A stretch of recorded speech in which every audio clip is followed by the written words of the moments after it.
Vamos a comenzar con una introducción a los salmos en general e inmediatamente después de unos breves comentarios vamos a pasar a lo que viene a ser el centro de nuestro tiempo juntos en esta ocasión, los salmos de ascenso gradual. La poesía es algo que a muchas personas les interesa, a otras no. Nos interesa más cuando es algo sencillo, algo que podemos entenderlo, que suena floreadito, bonito, pero que toda palabra se entiende tal como se expresa. Pero hay muchas veces y hay muchas poesías que vienen a ser bastante difíciles porque no se entiende exactamente qué es lo que el autor, el poeta o la poetisa quiso comunicar con eso. Bueno, el libro de los Salmos básicamente es poesía. Y por el hecho de que fue escrito en un idioma diferente del nuestro y que en realidad ya cuando lo leemos hoy día es una traducción, algo que fue escrito en un contexto histórico totalmente diferente de lo que nosotros conocemos, se nos hace entonces difícil entender.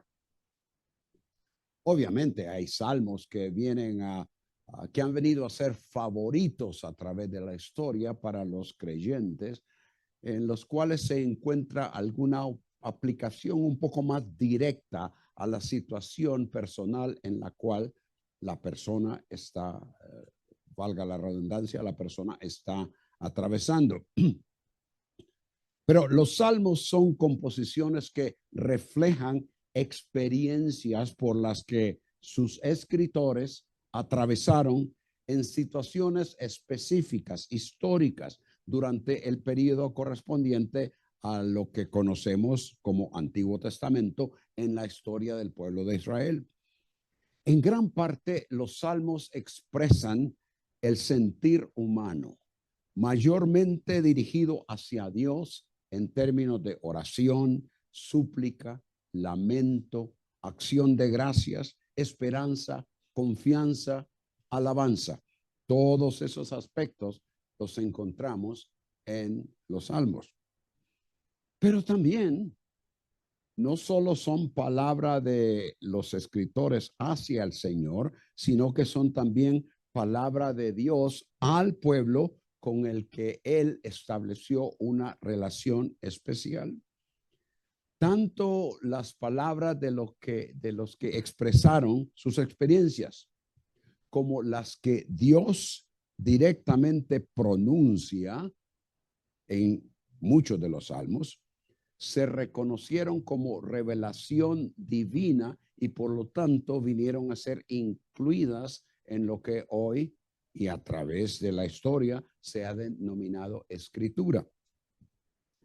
En Lucas capítulo 24, versículos 44 al 45, el Señor Jesús les dice a los discípulos: esto es lo que yo os decía cuando todavía estaba con vosotros, que era necesario que se cumpliera todo lo que sobre mí está escrito. Y luego dice él, en la ley de Moisés, en los profetas y en los salmos. Entonces les abrió la mente para que comprendieran las escrituras, de manera que entre el pueblo judío y por sobre todos ellos, el Señor Jesucristo consideró que los salmos, junto con la ley de Moisés y los profetas, eran escritura, revelación de Dios. Y en el Nuevo Testamento tenemos más de 100 citas, por lo menos 120 citas de los salmos. Claramente, tanto el Señor Jesús como los escritores del Nuevo Testamento consideraron los salmos como escritura. Ahora, el periodo en el que los salmos se escribieron va muy de la mano con el periodo de los demás libros del Antiguo Testamento. Y eso significa desde aproximadamente 1400 antes de Cristo hasta el tiempo después del cautiverio. Según lo que podemos entender en base a los títulos que encontramos en los salmos, y debo de decir que los títulos que encontramos no son considerados inspirados, sino que fueron agregados después reconociendo alguna experiencia que ya fuese David, Asaf, Emán hubiesen tenido, pero de acuerdo con los títulos, el salmo más antiguo habría sido el Salmo 90, que según nos dice el título, fue escrito por Moisés. Y eso se remonta, como ya mencioné, al 14 siglos antes del Señor Jesús. El último de los salmos se considera el Salmo 126, el cual en estos próximos días estaremos viendo en detalle. El Salmo 126 se considera como el último a causa de su referencia a los cautivos que regresaron a Sión después del cautiverio babilónico. Y eso aproximadamente 400 años antes de Cristo. De manera que tenemos un espacio de aproximadamente 1000 años en los cuales los salmos se escribieron. El nombre del libro de los salmos en hebreo es Tehilim. Tehilim es plural. Cada vez que ustedes lean en la Biblia algo que ha sido transliterado del hebreo y ven im, eso es masculino plural. Bueno, tenemos los Tehilim y esa palabra específicamente significa alabanzas. El singular se usa, por ejemplo, en el Salmo 40, versículo 4. Puso luego en mi boca cántico nuevo, alabanza a nuestro Dios. Esa palabra alabanza es el Tehilim, nada más que es en singular. Ahora, muchas de esas composiciones que reflejan las experiencias de los escritores fueron musicalizadas para usarse en forma litúrgica. Y en algunos de los salmos tenemos ciertas expresiones un poco difíciles de entender, pero que los expertos han llegado a la conclusión que son notaciones musicales para cómo ejecutar estos salmos. No podemos aseverar que toda composición fue musicalizada. Me imagino que algunos fueron usados a manera de poesía para ser recitadas, tal como hoy día nosotros nos aprendemos un salmo de memoria y lo recitamos. De manera que muchos de ellos seguramente así se usaron.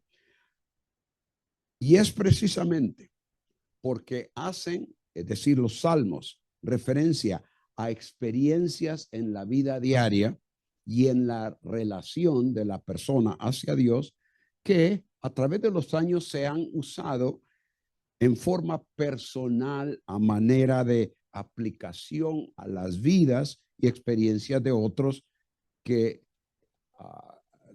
se identifican con lo que los salmos relatan o expresan.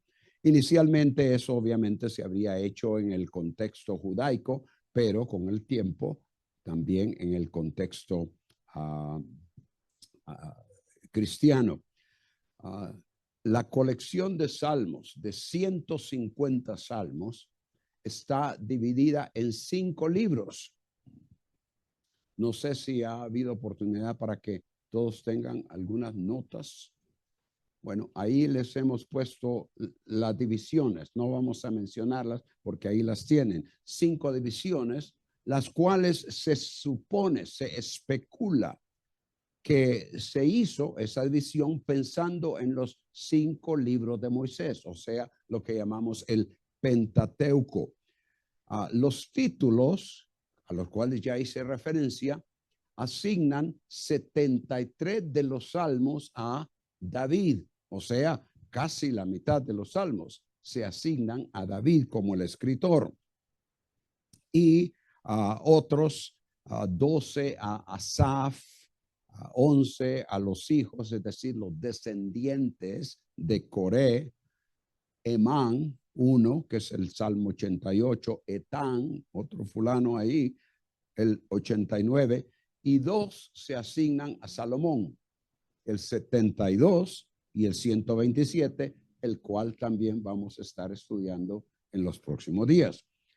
Ahora, entre esa amplia colección de salmos se encuentra ese grupo del 120 al 134, 15 salmos a los que se les identifica con el título Cántico de Ascenso Gradual. Es como la Biblia de las Américas lo traduce, ese título, y la Reina Valera, que la mayoría de ustedes tienen, le llaman, lo traducen Cántico Gradual. Ahora, la pregunta es, ¿qué significa la designación ascenso gradual? En realidad, la palabra gradual específicamente y de esa forma no aparece en el título en sí y se le añade únicamente por inferencia, dando a entender que el ascenso del cual se está hablando no es de un solo.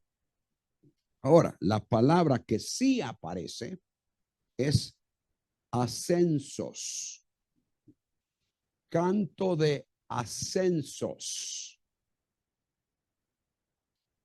Ahora, ese término tiene que ver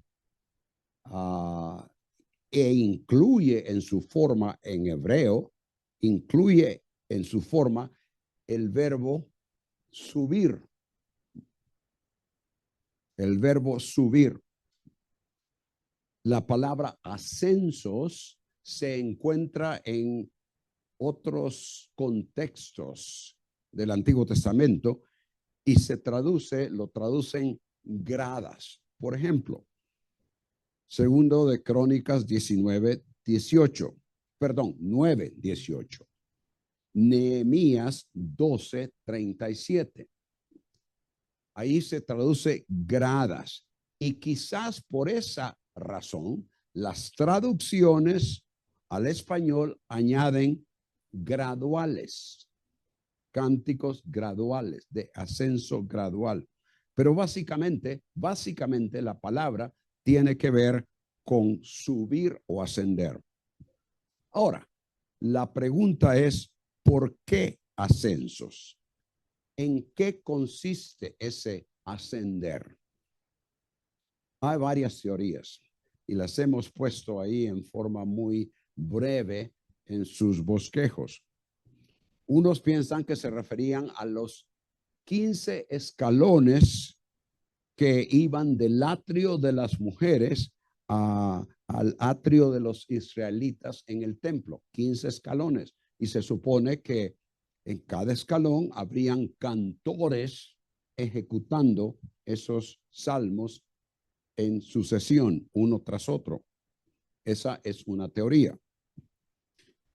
Otros dicen que posiblemente tengan que ver con alguna estructura literaria que involucra una progresión de pensamiento ascendiente o una progresión ascendiente en el tono musical o volumen, como lo que se llama hoy día, a medida que el volumen va subiendo en una melodía, el crescendo. De manera que Esa es otra teoría.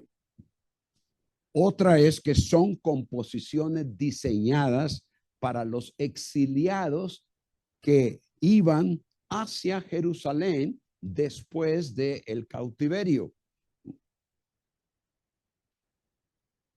El punto de mayor aceptación entre los estudiosos del Antiguo Testamento hoy día es que es una colección usada por los que durante las fiestas especiales se conducían al santuario para adorar y que quizás se habrían usado también en la liturgia del santuario.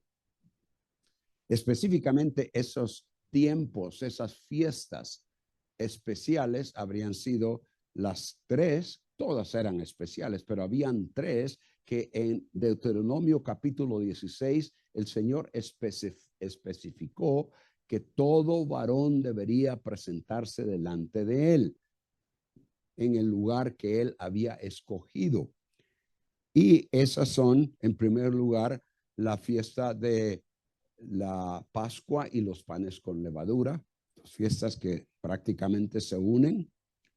Esa es una. El otro es la fiesta de las semanas, que vino a ser llamada en el Nuevo Testamento Pentecostés. Y luego la otra fiesta es la fiesta de los tabernáculos. Esas eran las tres fiestas principales en el sentido de que todo varón debería de asistir a esa celebración para adorar al Señor. Y el Señor dice que no deberían de presentarse con las manos vacías ante Él, sino llevar su ofrenda. Entonces, eso es lo que hoy día mayormente se acepta como la razón para llamarles ascensos. Bien, ahora entra otro factor aquí. Si ese es el caso, la idea de ascensos encaja bien con la posición geográfica de Jerusalén, la cual está situada en una meseta en las montañas de Judea a una altura de 760 metros sobre el nivel del mar. Bueno, unos dirán, esa no es una gran altura, 760 metros. Busqué en la internet y vi que Tegucigalpa, la parte más baja de Tegucigalpa está a 975 metros sobre el nivel del mar. Y las partes más altas de Tegucigalpa van hasta 1400 metros. De manera que 760 metros no es una gran altura. Sin embargo, en comparación a lo que se le llamaba o se denomina la céfela, que son las faldas de las montañas de Judea, esas son apenas 380 metros. De manera que Jerusalén es mucho más alto. O en comparación a Jericó, Jericó está 250 metros bajo el nivel del mar. ¿Y qué diremos del Mar Muerto en sí? 395 metros bajo el nivel del mar, y en este caso en relación al Mediterráneo.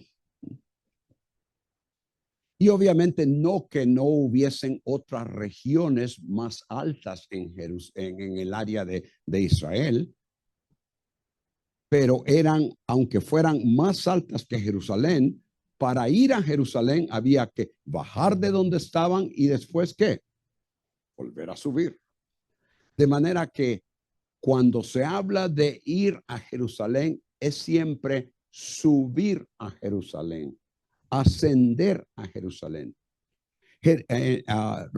Primero de Reyes 12:28 se menciona que Jeroboam, el primer rey, después de que se dividió el reino, después de la muerte de Salomón, Jeroboam se le dieron 10 tribus, que vino a ser el reino del norte. Bueno, Jeroboam obviamente, como todos los demás reyes del norte, era un apóstata.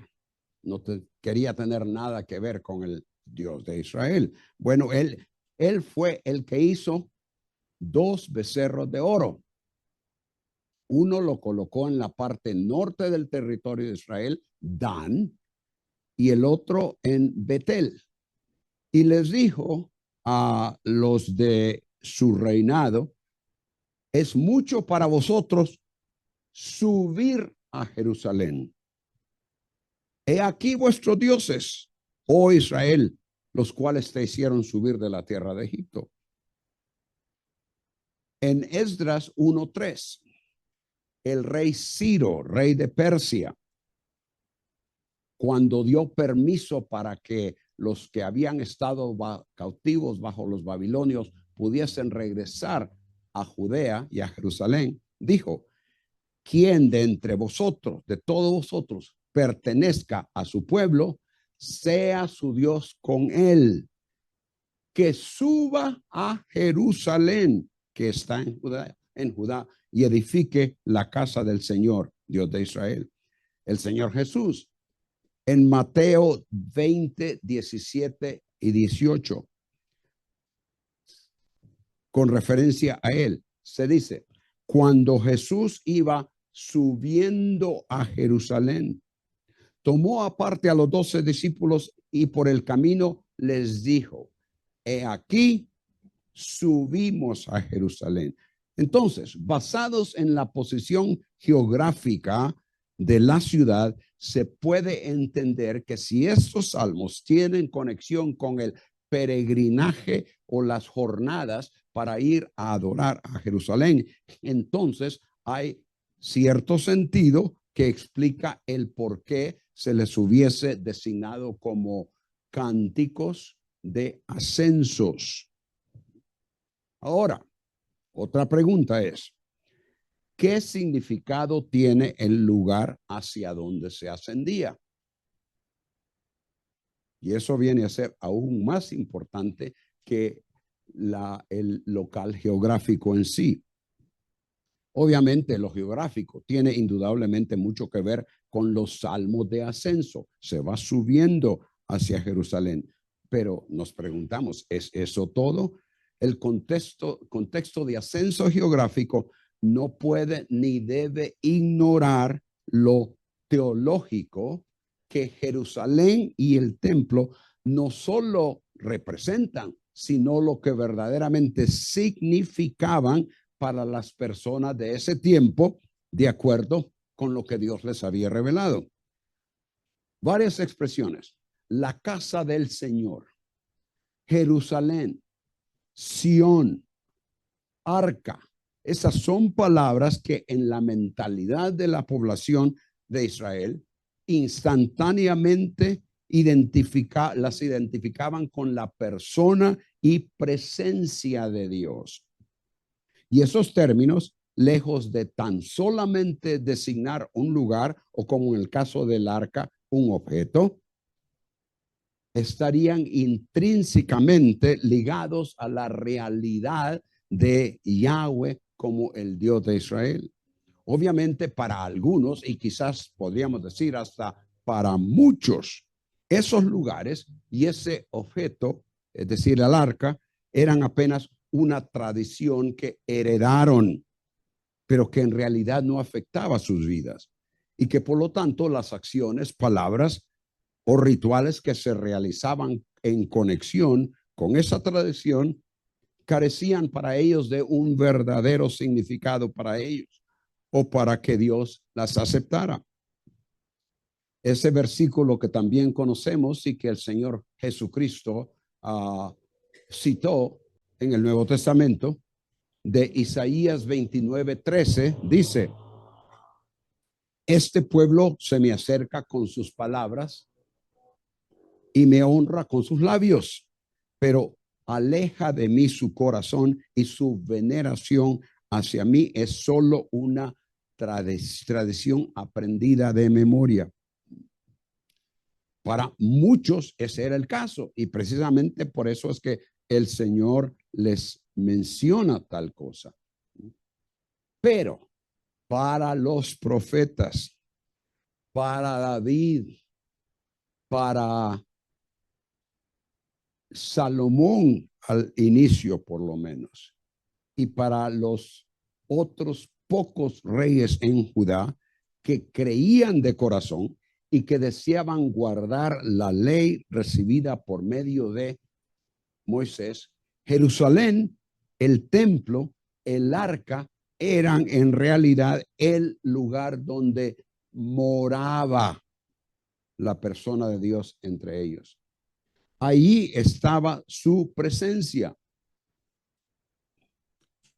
Desde que encontramos en Éxodo 25 el orden, las instrucciones que el Señor dio para que construyeran un tabernáculo y a la vez un arca, se les explicó que el propósito era que Él habría de morar allí entre ellos. Y eso viene a ser seguido después de las instrucciones, comenzando en el capítulo 25 de Éxodo. Luego, cuando llegamos al último capítulo de Éxodo, cuando ya el tabernáculo y el arca han sido construidos, todo ha sido instalado en ese tabernáculo, la presencia del Señor se manifiesta, la gloria del Señor se manifiesta en una nube, la cual llenó todo el local. Y eso fue evidencia visual para el pueblo en ese tiempo, que en realidad Él estaba e iba a morar, estaba morando y habría de continuar morando allí en ese lugar, en ese tabernáculo. Ahora, ese concepto y la realidad de que así fue, vino a ampliarse también bajo Salomón cuando él ya construyó el templo, porque la misma situación se dio cuando el templo fue dedicado. La gloria de Yahweh se manifestó y a la vez, antes de la construcción del templo, y cuando ya David estaba establecido como rey, y él llevó el arca a Jerusalén, David en los Salmos da a conocer que él está consciente que allí, en ese lugar, que en realidad era una tienda, era algo temporal antes de la construcción del templo, pero David estaba convencido, consciente de que ahí estaba la presencia de Dios. Y en el Salmo 26:8, David dice: oh Señor, yo amo la habitación de tu casa y el lugar donde habita tu gloria. En el Salmo 27, versículos 4 y 5, el mismo David dice: una cosa he pedido a Yahweh, a Jehová, y esa buscaré, que yo habite en la casa de Yahweh todos los días de mi vida. La casa de Yahweh es ese lugar donde se ha colocado el tabernáculo. Isaías 2:3. Y esto mirando hacia un futuro que aún desde nuestro punto de vista hoy no se ha llevado a cabo, pero que en el pensar de los israelitas en ese tiempo, de los que creían lo que los profetas decían, en el pensar de ellos habría sido algo inmediato. Isaías declaró: vendrán muchos pueblos y dirán, venid, subamos al monte del Señor, de Jehová, de Yahweh, a la casa del Dios de Jacob, a la casa del Dios de Jacob, para que nos enseñe acerca de sus caminos y andemos en sus sendas. Y ahora noten, porque de Sión saldrá la ley y de Jerusalén la palabra del Señor. Amós también en 1:2, al comienzo de su profecía, dice, el Señor ruge ¿desde dónde? Desde Sión y desde Jerusalén da su voz. Los pastizales de los pastos de los pastores están de duelo y se seca la cumbre del Carmelo. Para quienes no tomaron en cuenta la santidad de la grandeza, la justicia del Señor, ni la presencia de la realidad de Él en Sión, Amós dice que de ahí, de Sión, de donde está el Señor, habrá de surgir el juicio que viene contra ellos. Algo que un par de siglos después, Ezequiel afirma con referencia a todo lo que estaba por aproximarse en Jerusalén: el cautiverio babilónico, la destrucción del templo y la destrucción de la ciudad. Pero en los versículos 10 y 11, de una forma muy visual, como sucedió allá al principio cuando el Señor vino al tabernáculo, en Éxodo 40, cuando el Señor vino al templo. Ahora, de una forma muy visual, capítulos 10 y 11 de Ezequiel, él les relata, les muestra cómo la gloria del Señor que ha estado habitando ahí en el templo, en Jerusalén, está lista para irse ausentando, se va yendo. Y la idea es que entonces él, ya no estando ahí, no teniendo su presencia entre ellos, los habría de dejar desprotegidos. De manera que no solo estaba él presente en aquel lugar, sino que era allí donde él había escogido para encontrarse con su pueblo y donde deberían acudir para adorarle y tener comunión con él. Entonces, es así como desde el principio, cuando se construyó lo que conocemos como tabernáculo, que era en realidad un templo portátil cubierto con lo que constituía una tienda, desde ese principio se le identificó, y escuchen, se le identificó a ese lugar como la tienda de reunión. Éxodo 27:21 y en muchas otras referencias. Éxodo 29:42. Holocausto continuo por vuestras generaciones a la entrada de tienda, la tienda de reunión delante del Señor, donde yo me encontraré con vosotros para hablar contigo, y me encontraré allí con los hijos de Israel, y el lugar será santificado para mi gloria. Santificaré la tienda de reunión y el altar, y habitaré entre los hijos de Israel.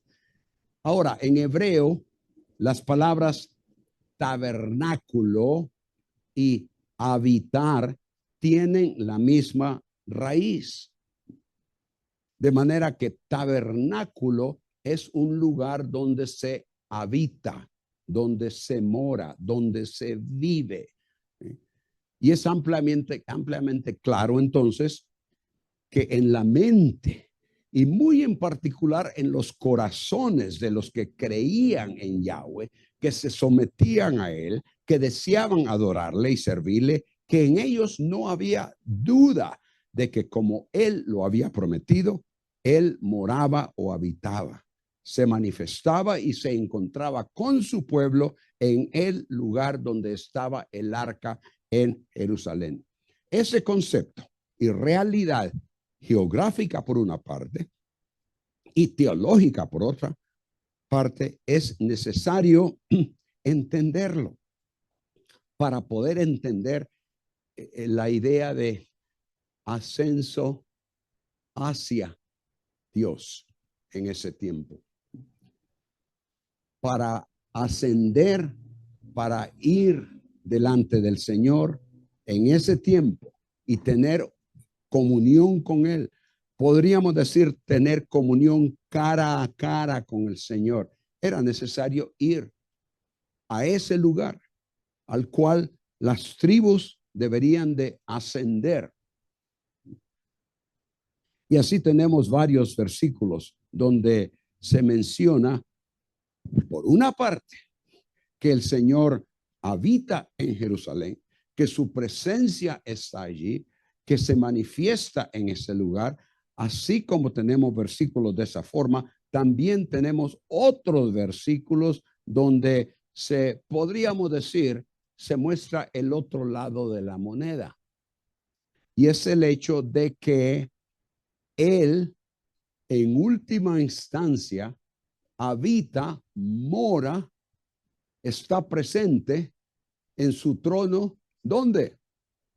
En el cielo, en el cielo.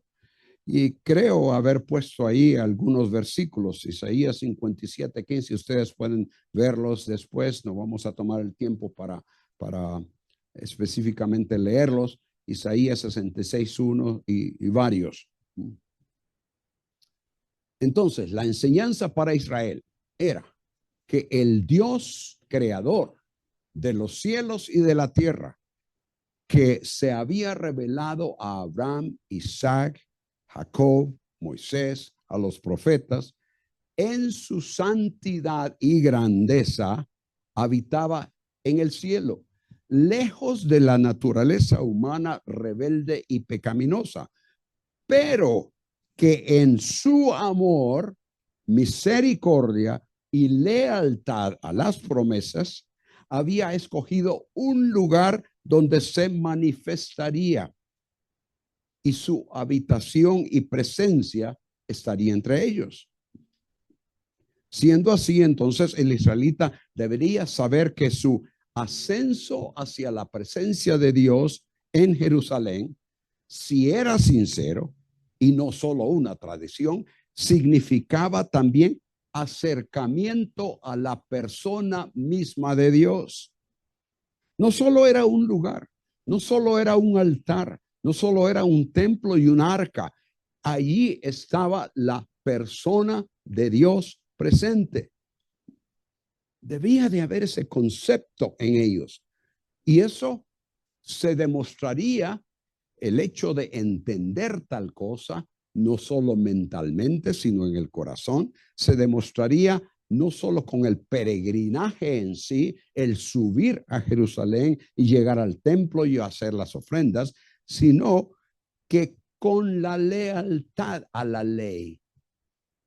En última instancia, era la forma en que ellos habrían de dar a conocer que en realidad creían que Dios estaba entre ellos y que se habían encontrado con él cuando habían ido en ascenso hasta Jerusalén. En Jeremías capítulo 7, este es un pasaje en el cual en otras ocasiones, cuando he estado aquí con ustedes, he hecho referencia porque es un capítulo muy importante.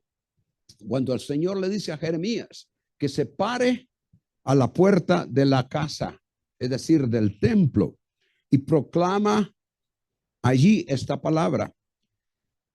Creo que puse todo el pasaje ahí en sus bosquejos para que se pueda ver claramente. Oíd la palabra del Señor, todos los de Judá, los que entráis por estas puertas para adorar al Señor. Así dice el Señor de los ejércitos, el Dios de Israel. Ellos están entrando a la casa, han llegado, han venido de diversos lugares para esas fiestas especiales, han ascendido a Jerusalén y están entrando. Y después de dejar su ofrenda, salen de ahí. Pero entonces el Señor le dice, enmendad vuestros caminos y vuestras obras, y os haré morar en este lugar. Versículo 11, el Señor hace una pregunta que es retórica por el hecho de que la hace para hacerles pensar y ver la realidad de lo que él pregunta. ¿Se ha convertido esta casa, que es llamada por mi nombre, en cueva de ladrones delante de vuestros ojos? He aquí, yo mismo lo he visto, dice el Señor. Entonces, el punto que queremos enfatizar es que subir al lugar físico donde estaba el templo era importante. Claro que sí, ascender a la presencia de Dios, pero más aún era subir a la presencia misma de Dios y tener comunión con Él. Comunión que se podía llevar a cabo porque el Señor les aceptaba en base no únicamente a las ofrendas, cosa que era necesaria. No se podía venir delante de Él sin la ofrenda. Importante, pero por sobre todo que su corazón verdaderamente estuviese en concierto, concordando con lo que la palabra del Señor les había dicho por medio de la ley de Moisés. De manera que fuese un peregrinaje o una visita, podríamos decir, ocasional al templo para adorar, lo importante era el acercamiento o ascenso hacia la persona y presencia de Dios en comunión, porque quien se acercaba se conducía de acuerdo con lo establecido en la ley, siendo así entonces su adoración aceptable a Él. Desde que Salomón estableció el templo y lo dedicó, el Señor requirió de sus adoradores una conducta en acorde con la ley. Primero de Reyes 9:3 al 5. El Señor le dice a Salomón: he oído tu oración y tu súplica que has hecho delante de mí. Has consagrado esta casa que has edificado, poniendo allí mi nombre para siempre. Nombre en el contexto bíblico no solo es el nombre con el cual las letras con que se escribe su nombre. No, es más que eso, es la persona misma.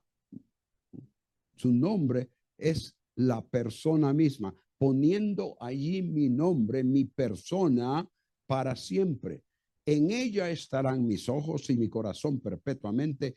Y en cuanto a ti, si andas delante de mí, como anduvo tu padre David, en integridad de corazón y en rectitud, haciendo conforme a todo lo que te he mandado, y guardas mis estatutos y mis ordenanzas, yo afirmaré el trono de tu reino sobre Israel para siempre. Aceptación de la persona que resultaría en continua comunión con Él. Y eso dependería de la sinceridad de la adoración, del acercamiento o ascenso que habría de ser respaldado por la conducta. Hay otro ejemplo. No recuerdo a ver si puse esta referencia ahí, pero ustedes pueden verla, segundo de Crónicas 34:27, con referencia al rey Josías, quien trajo una gran reforma en Judá, y él ascendió al templo y renovó el pacto del Señor con el pueblo, comprometiéndose a andar en pos de él. Ahora, habiendo dicho todo eso concerniente a lo que significarían los salmos de ascenso gradual para las personas en ese tiempo, tenemos que hacernos la pregunta: ¿qué significan los salmos de ascenso para nosotros hoy? Obviamente, el aspecto geográfico no es aplicable a nosotros hoy. No tenemos que ir a Jerusalén. Bonito ir y conocer y poder identificar lugares mencionados en la Biblia que tienen gran significado para nosotros, pero no es requerido, hermano. De manera que si no llegan a ir a Jerusalén, no se preocupen, no van a perder su salvación. Ahora, lo que sí es aplicable. Es lo teológico. En la relación que ya tenemos con Dios Padre, que obtuvimos y que se mantiene segura a través del sacrificio del Señor Jesucristo a nuestro favor, también nosotros debemos, en esa relación que tenemos ya con el Señor, continuamente, con sinceridad, acercarnos para tener comunión con Él. Ese acercamiento implica un ascenso, una vez más, no físico, no de que vamos a subir una cuesta, no que vamos a subir a Jerusalén específicamente. Aunque su presencia está en nosotros por medio del Espíritu Santo, el Dios Santo, grande, inmenso, trasciende nuestra percepción. Él es mucho más santo, más alto, más sublime que lo que nosotros como seres finitos podemos experimentar. Su habitación es en los cielos y aunque su presencia, como dije, está en nosotros y es real, como lo fue su presencia en el templo, nuestro acercamiento en adoración y sumisión y en la meditación de su palabra en forma diaria y constante constituye un ascenso que ocasiona en nosotros crecimiento espiritual. Pedro termina su segunda carta exhortando a sus lectores diciendo esto. Segunda de Pedro 3, 17 y 18. Estad en guardia, no sea que arrastrados por el error de hombres libertinos, caigáis de vuestra firmeza. Antes bien, en vez de eso, en vez de que eso suceda, creced en la gracia y el conocimiento de nuestro Señor y Salvador Jesucristo. Ahora, no caer de la firmeza en la fe de la cual Pedro escribe, implica una constante comunión con el Señor y dependencia de Él. Si eso no está presente en nuestras vidas, estamos en peligro de caer. Crecer en la gracia, que es el imperativo que Pedro menciona ahí, crecer en la gracia es experimentar el creciente favor del Señor, es decir, una disposición favorable de su parte, precisamente por permanecer firmes y en comunión alcanzamos un grado de mayor percepción, de mayor conocimiento, de mayor entendimiento en cuanto a la persona del Señor. No necesariamente un conocimiento mental o intelectual, sino que en la experiencia de la vida diaria en Cristo, en comunión con Él. En el contexto de los dones espirituales, los cuales Pablo dice que son para capacitar a los santos para la obra del ministerio, para la edificación del cuerpo de Cristo. Él, en Efesios 4, versículo 13, continúa diciendo, hasta que todos lleguemos a la unidad de la fe y del conocimiento pleno del Hijo de Dios, a la condición de un hombre maduro. Ahora, esta frase es interesante y muy importante. A la medida de la estatura de la plenitud de Cristo. ¿Qué quiere decir con eso? Hasta que todos lleguemos al conocimiento pleno del Hijo de Dios, a la condición de un hombre maduro, a la medida de la estatura de la plenitud de Cristo. En otras palabras, creo que el Señor ha determinado cierto lugar, cierto estándar, cierta altura a la cual nuestra vida espiritual debe de llegar. Y al crecer en Él, estamos ascendiendo a ese lugar donde Él quiere que lleguemos y que podamos tener un entendimiento apropiado, algo que nos ayuda a conducirnos en esta vida de tal manera que lo que hacemos, lo que hablamos, lo que pensamos, en verdad y totalmente agrada al Señor. Crecimiento en la vida cristiana significa ascenso hacia Dios. Un acercamiento que nos permite verdaderamente experimentar día a día un más alto grado de la vida abundante que Dios nos concede.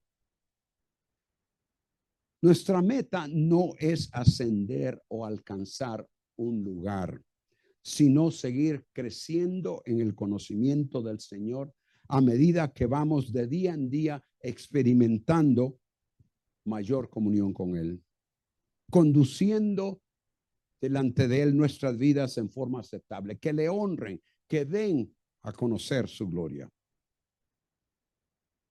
Los creyentes del Antiguo Testamento, en cierta forma, realizaban eso ascendiendo a Jerusalén para presentarse delante del Señor por medio de un viaje, un peregrinaje, culminando en ese tiempo de adoración delante de Él. Nosotros que nos aproximamos al Padre a través del sacrificio al Señor Jesucristo, también estamos realizando una jornada, un viaje, un peregrinaje que culminará cuando pasemos a la eternidad y a su presencia. Hay dos pasajes en el Nuevo Testamento donde se usa una palabra que es traducida al español como peregrinos. Hemos hablado de peregrinaje. Dos pasajes donde se usa esta palabra traducida peregrinos. Primera de Pedro 2:11. Amados, os ruego como a extranjeros y peregrinos que abstengáis de las pasiones carnales que combaten contra el alma. Y el otro pasaje es en Hebreos 11:13, donde se menciona este versículo es en relación a todos los héroes de la fe que se han mencionado en los versículos previos. Y se dice acerca de ellos que todos estos murieron en fe sin haber recibido las promesas, pero habiéndolas visto y aceptado con gusto desde lejos, confesando que eran extranjeros y peregrinos sobre la tierra. La palabra peregrino en español se deriva del latín y según el diccionario se refiere a alguien que viaja por tierras extrañas.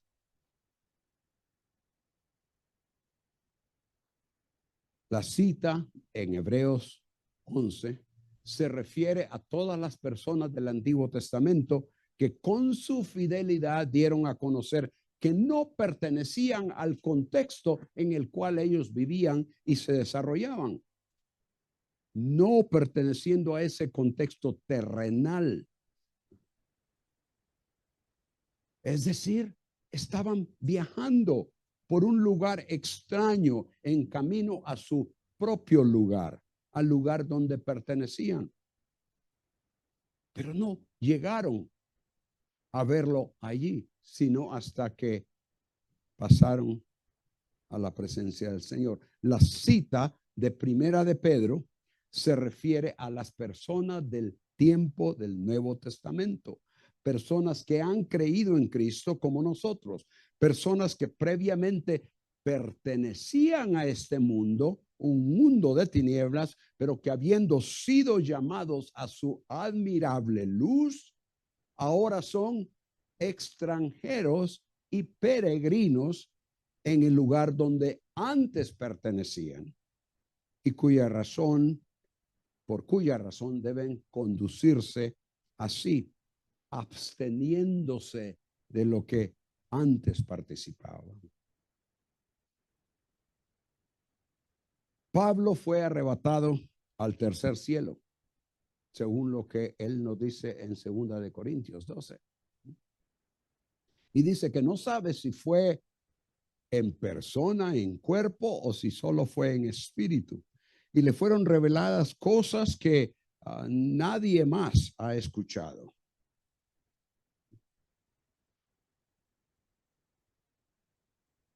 Ninguno de nosotros ha tenido esa experiencia. Pero tendremos esa experiencia. Pablo habla del tercer cielo, el lugar donde está si puedo atreverme a decir esto, la mera presencia del Señor, su persona. Hermanos, estamos en camino a ese lugar. Pero mientras tanto, vivimos como peregrinos. Estamos en tierra extraña, tierra con la cual no podemos identificarnos. ¿Cuántos de ustedes conocen el nombre de la aerolínea de Israel? ¿Alguien? ¿Cómo se llama? ¿Cuál es? El Al. ¿Qué significa El Al? ¿Saben? Literalmente es hacia arriba. El es hacia, dirección. Al, arriba. Estas dos palabritas se encuentran en Oseas 11:7. Las traducciones varían. Es un versículo difícil de traducir, pero estas dos palabritas están ahí. Y hermanos, estamos en camino hacia arriba. Y estamos haciéndolo gradualmente. No es de un solo, hasta que, si el Señor fuese a venir esta noche, ¡boom!, de un solo. Pero hasta entonces, vamos gradualmente en esa dirección. Al examinar y estudiar, esta es mi conclusión, al examinar y estudiar las experiencias de quienes por milenios ascendieron a Jerusalén a encontrarse con Dios, vemos en estos salmos aplicaciones que nos ayudan en nuestro peregrinaje, en el cual ascendemos en el conocimiento de Dios y nuestra experiencia con Él, hasta que todos lleguemos al conocimiento pleno del Hijo de Dios en su presencia. Tenemos todavía otra hora por delante, de manera que ahora oremos. Padre, gracias por dejar estas palabras de los salmos en su totalidad. Y ahora que estaremos estudiando particularmente estos 15 salmos de ascenso gradual, rogamos que tú nos ayudes a entender no solo las circunstancias de lo que sucedió y quizás hasta la razón por la cual tú conduciste al escritor a plasmar tales palabras, pero que podamos, Señor, también encontrar allí una aplicación que nos ayudará a continuar nuestro peregrinaje en ascenso hacia ti. En el nombre de Cristo. Amén.